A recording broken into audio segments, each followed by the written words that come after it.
Мұхтар Әуезов атындағы Оңтүстік Қазақстан мемлекеттік университетінің оқытушылары ұлы Абайдың тұлғасын Әуезовтің көзімен таниды. Челлендж Абай жолы роман-эпопеясы. Ағылшын тілін білімі кафедрасы. Жүнісбаева Әсел Серікқызы. Бұл Абайдың әсіресе жауап айтар, не айтар екен деп асығып күткен жайы еді. Құнанбай баласының осы көңілін анық таныды, білем. Қаратай мен Байдалы үшін болмаса да, өз баласы мен өз туысы үшін бір жауап керек. Ол тіпті аналардың орайын беру үшін керек. Қаратай жүйрік қой, жер таниды, айтқаны шын болса керек. Бірақ өз топшылам бойынша адамның қай мінезі қасиетті болса, сол мінезі міні де болады. Мен өмірімде ұстанған нәрсемді берік ұстанамын. Жақсылық кісінің айнымас табандылығында деп білемін. Соның түбінен мін шығатын кезде болатын шығар, деп үндемей түнеріп отырып қалды. Дәу айтқан кісі жоқ. Абай әкесінің жауабын ғана білмек еді, ойландыратын жауап естіді. Құнанбай аздан соң ғана барып, әлдегіде де жуасыңғырай түсіп, адам пенде ғой, пенденің жоқ жітігі болған ба, дейді. Қияласа да өз мойнына кінә алып отыр. Бұл кезде Абайға әкесі жадағай көрінбеді. Кінәға дауға бейжүйрік Байдалы сияқты емес. Ол шешендіктен гөрі басқарақ түкпірі бар жан сияқты. Оңай жан емес, қабат-қабат шын сияқты. Құнанбай өз ойымен кетсе, Абай өз көңіліндегі түйінін аяқтата алмаған, өз дағдарысымен кетіп еді. Жидебайға қайтаратын алдында Абай әкесінің көш-қон жайын сұрастырған. Құнанбай үлкен ауылына тез көшсін деп бұйрық берді. Бірақ биылға көш жолы жылдағыдай емес.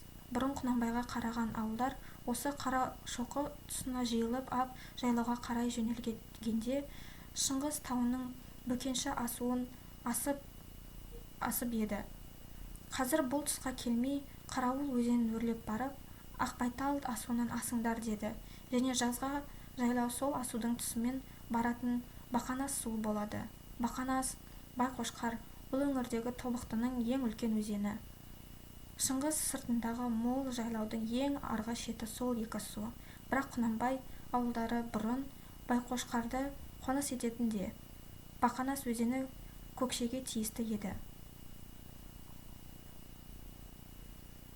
Қаратай мен Қырбай болғандықтан Құнанбай көкшенің жайлауына ортақ болғысы келгендей. Бұның ар жағында бірталай есеп бар. Осы жазда Жігітек, Бөкенші, Көкше болып тағы да қайтадан бас құрасатын сияқты.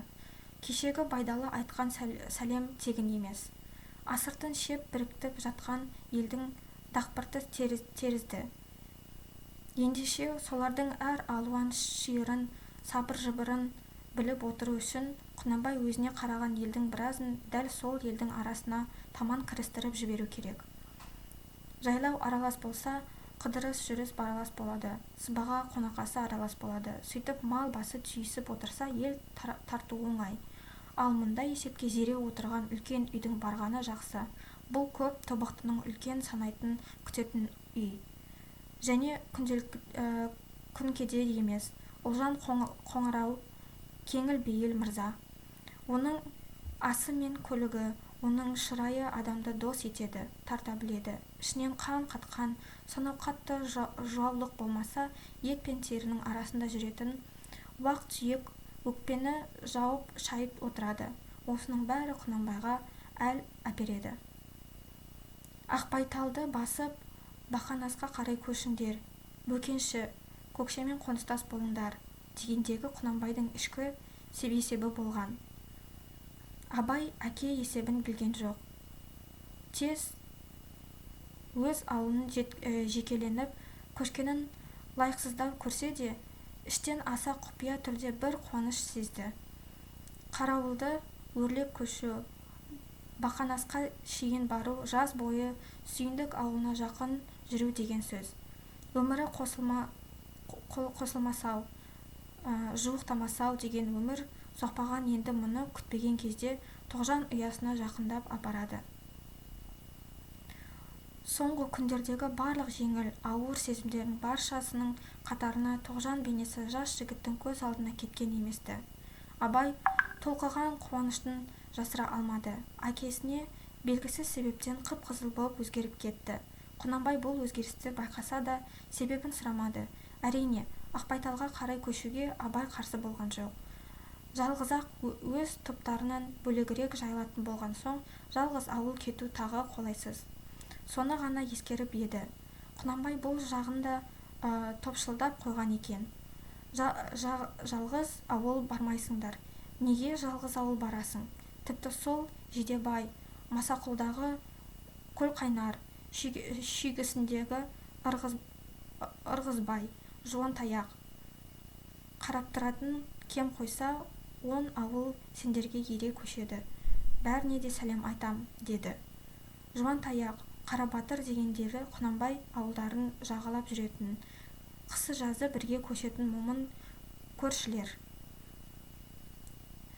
Абай оны да мақұл көрді. Осымен Жидебайға қайтып кетті. Тоғжанды тағы көру үміті Абайдың Қарашоқыдан алып қайтқан зор олжасы сияқты. Жол бойындағы бар дүниені ұмытып, бір Тоғжанның елесін көз алдына келтіріп, нелер ыстық қиялға батты. Өмірдегі ең бірінші жалғызым, барым дегендей неше түрлі еркелеткен нәзік сөздерді өз-өзінен сан рет айтылып келді. Жас жүрегі соғып қана қоймайды, қазіргі аймандай аттың асығыс дүрісіндей дүбір шығады. Бұл шақтағы барлық сезіміне ғана жас тіршілік белгісі емес, кеудегі тола лаулап жатқан жалындай. Қарашоқыдан Жидебайға шейін қатты жортып жүріп еді. Екі ауылының арасында дәл осы күнде шапшаң жеткен күні жоқ. Қалайша оп-оңай келіп қалғанын өзде байқамады. Жидебайдағы ауылда киіз үйге тегіс шығып алған екен. Биыл қарауыл суы мол боп тасып, Жидебай, Масақұл үстіндегі кең қорық көк жайқын, қалың шалғын болып келе жатыр еді. Көп үйлі аппақ ауыл кеш мезгілінде бір түрлі бейілді. Қонақалға көңілінде шақырып тұр. Ауыл айналасы қалың қой, қозы жамырап, иттер үріп, даңғаза боп жатыр екен. Абай үлкен үйге де шешелерімен амандасып болған соң Кіші-Қон жайын айтты. Жалғыз әдет бойынша бұл ең әуелі бауырға қарай көктемді қоныстарға барушы еді. Ұлжан солай кішігірім деп қыстаудағы қалдыратын жүктерін, қоймаларын сайламаған екен. Жайлау биыл ерте көктеді. Шыңғыстағы ел бауырға көшпей жайлауға асығып отыр. Сондықтан бұл ауыл да дүрмектен қала алмайды. Ол жағын Ұлжан ұқты, бірақ баласы ойлағандай тез көше алмайтынын білдірді. Үй ішін жеңілейту, тендер бұзғу, жатақшының жазғы күнін бейкем ету, баршасы да бұл ауылды не қылса да 5-6 күн бөгемекке керек. Абай өз ішінен сүйіндік аулы сыртқа кетіп қалады, жеткізбей ұзап кетеді-ау деп тынышсызданып еді. Шынында сыйлас ауылмен немесе достар жандары бар ауылмен қатар көшкеннен қандай қызық. Ертелі-кеш бірге көшіп, бірге қонып отырса, күндіз түн көрсе, жүрудің сылтауы көп және жайлауға қарай тартқанда бұл елдің үдере көшем деп жаппалап қонып отыратын әдеті бар. Көңіл қосылар күн болса, жарық айлы түндерді де ерке жардың оңаша жаппасына кіру ертедегідей рақат қой. Өзі көрмесе де Абайдың өзге ересек жігіттердің көп естіген рақат шағы осы болушы еді. Бірақ шешесінің байлауы жаңағыдай шаруа жағына келгенде бұзылмайтын байлауы болады. Ондайда Ұлжан Құнанбайдың айтқанын да орындамай өз билігімен кететін. Көңіл қаншалық қиял құшып аласұрса да Абай амалсыз көнді. Кешкі астың алдында Абай Зере мен Ұлжанға Кәмшат жайын айтты. Естігенін ешбірін қалдырмай қатты айтты. Жыласа да, күйзелсе де, шешелерді аяймын деп Кәмшат жайын бүркеу мүмкін емес. Зере күрсініп, күңіреніп кеп Құнанбайды жерледі.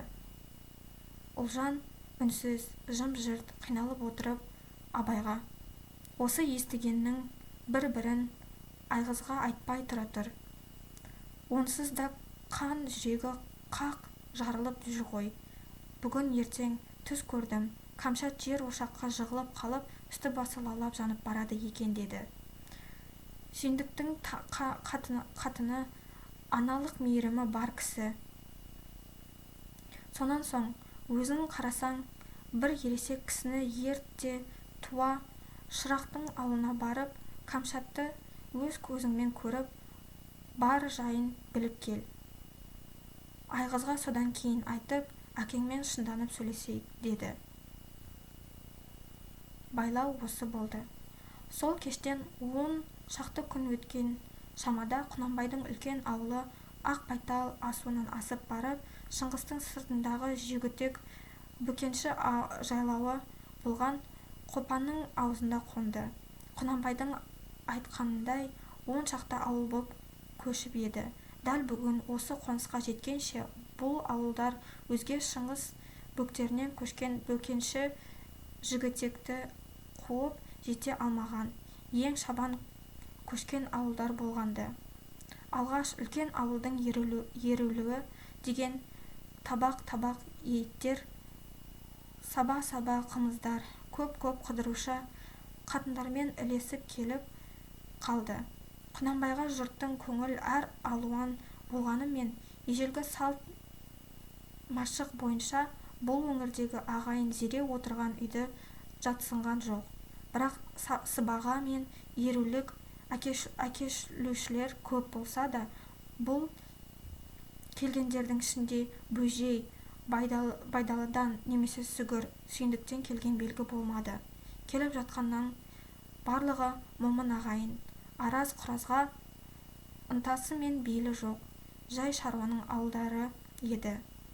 Үй іші келушінің барлығына ырза болды да, келмегендерді санаған жоқ. Жалғыз абай ғана өз ішінен әр мінезінің мәнін өзінше жорыды.